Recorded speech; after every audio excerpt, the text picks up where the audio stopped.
I love stencils, especially with spray paint. I've got this great set of single card letters, which in the past I have masked and taped together to make a sign that says make stuff happen. You can see an example of this in this shot. I'm struggling to keep the stencil flat and it's causing ghosting. The stencils are shifting and causing weird little breaks in the text. So here I'm cutting the whole thing out of one sheet of cartridge paper. I'm hoping that it's thin enough to cut easily, and after a few sprays it'll stiffen up. But we'll get back to this in a few moments. The card stencils that I mentioned earlier are really useful. They're available in 3 different sizes.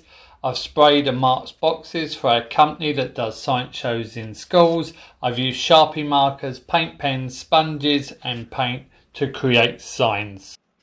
When I first got these into the workshop, the thing that I really liked about them is they was my go-to choice.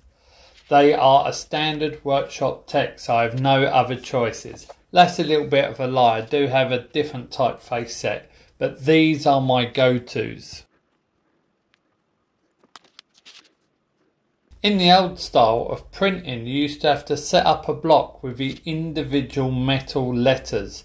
The choices of typefaces was small, and printing houses would only hold a few of what was available.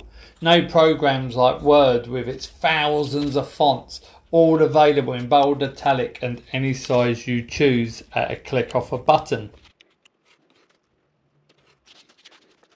Walk into any hardware store, tool shop or craft store for a thing and you'll be hit with a wide range of choice. It can be overwhelming. This also applies for physical resources and online resources as well. And I feel this can be a good thing and a bad thing. Sometimes it swallows up large amounts of time and we lose focus. But then other times a slight difference between 2 options can be the thing that is really appropriate for the project we're working on. Now with woodworking, the chance to explore the range of wood has a real appeal to it. But also a lot of workshops seem to sign up to one range of battery powered tools so they can have a selection of rechargeable batteries on hand.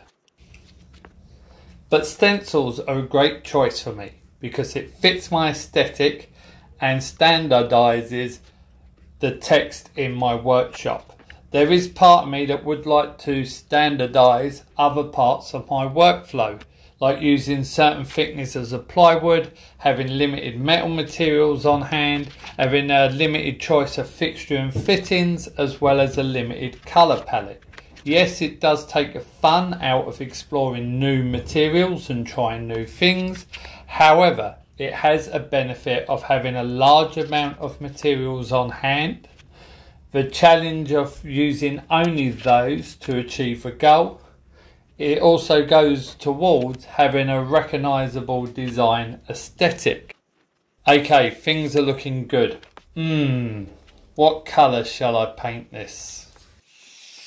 In the future I do plan to use a spray-on non-permanent adhesive, but for now I'm just testing the stencil and adding a bit of body to it so it's more durable. So, is there something you have standardised in your workshop or something you want to standardise in your workshop? Let me know in the comments and we together can make stuff happen.